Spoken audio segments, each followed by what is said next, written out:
Assalamualaikum warahmatullahi wabarakatuh. Bertemu lagi di pelajaran Pendidikan Agama Islam dan Budi Pekerti kelas 7. Sebelum mulai belajar, mari kita baca doa sebelum belajar. Bismillahirrahmanirrahim. Rabbi zidni ilman warzuqni fahman. Hari ini kita masuk bab 3 bagian 1 tentang ingin tahu tentang toharoh. Selamat menyimak. Bab 3, semua bersih, hidup jadi nyaman. Ini adalah judulnya ya, ingin tahu tentang toharoh. Jadi hari ini kita akan membahas tentang toharoh. Toharoh itu adalah bersuci. Bersuci dari apa? Yang pertama dari najis. Kemudian bersuci atau toharoh dari hadas. Selanjutnya, najis itu apa? Najis adalah kotoran yang menjadi sebab terhalangnya seseorang untuk beribadah kepada Allah.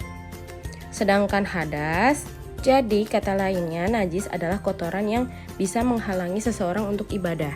Sedangkan hadas adalah keadaan tidak suci pada diri seorang muslim yang menyebabkan ia tidak boleh sholat, tawaf, dan lain sebagainya. Jadi hanya perbedaannya najis adalah kotoran sedangkan hadas adalah keadaan tidak sucinya seorang muslim.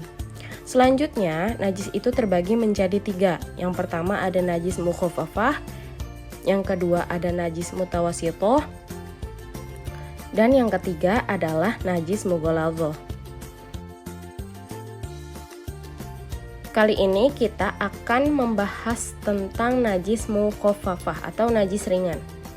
Najis mukhafafah disebut dengan najis yang ringan. Contohnya seperti air seni bayi laki-laki atau air kencing bayi laki-laki yang belum berumur 2 tahun dan belum makan apapun kecuali ASI, air susu ibu. Bagaimana cara membersihkannya atau menyucikannya? Caranya adalah cukup dengan memercikkan air atau mengusapkan air yang suci pada permukaan yang terkena najis. Jadi hanya diceprikan air saja lalu dielap. Sudah selesai, najis mukhafafah atau air kencing tersebut sudah hilang. Selanjutnya, yang kedua adalah najis mutawasitoh, artinya najis yang sedang. Najis mutawasitoh adalah najis pertengahan, contohnya seperti darah, nanah, air seni atau air kencing, tinja atau kotoran manusia, bangkai binatang, dan sebagainya. Najis mutawasitoh terbagi menjadi 2, najis hukmiyah dan ainiyah. Najis hukmiyah tidak terlihat, hanya diyakini. Caranya hanya dialirkan dengan air saja. Najis ainiyah terlihat dan cara menyucikannya dicuci sampai hilang bentuk, bau, dan rasanya. Bedanya hukmiyah itu tidak kelihatan najisnya, namun diyakini bahwa di situ ada najis. Itu hanya dialirkan air saja ya. Selanjutnya kalau najis ainiyah itu harus dicuci sampai hilang bentuk, bau, dan rasanya. Selanjutnya yang ketiga ada najis mughaladzah atau najis yang berat seperti contohnya yang bersumber dari anjing dan babi. Cara menyucikannya adalah melalui beberapa tahap, yaitu dengan membasuh sebanyak 7 kali, 1 kali diantaranya menggunakan air yang dicampur dengan tanah. Jadi 6 kali dengan air, 1 kali air yang dicampur dengan tanah. Jadi jumlahnya 7 untuk menyucikan najis mughaladzah atau najis yang berat ini. Selanjutnya kita akan membahas hadas.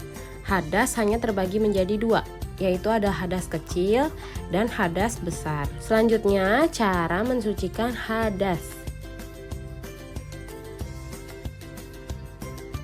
Kita terkena hadas kecil apabila mengalami atau melakukan salah satu dari 4 hal, yaitu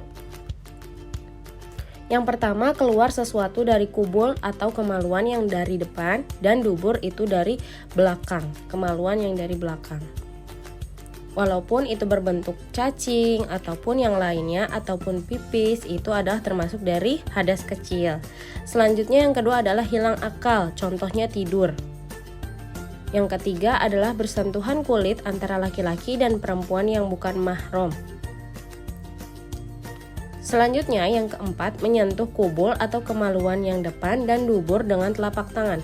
Kalian sudah tahu telapak tangan adalah bagian perut tangan, bukan yang atas tangan ya. Yang atas tangan itu adalah punggung tangan, bukan telapak tangan. Dan Mensucikan hadas kecil ini bisa dibersihkan lalu tinggal wudhu. Tidak usah mandi wajib. Yang diwajibkan mandi wajib adalah hadas besar. Kita terkena hadas besar apabila mengalami yang pertama berhubungan suami istri, yang kedua keluar mani baik di laki-laki ataupun perempuan, yang ketiga di perempuan mengalami haid atau menstruasi, yang keempat melahirkan. Ini hanya di perempuan saja ya.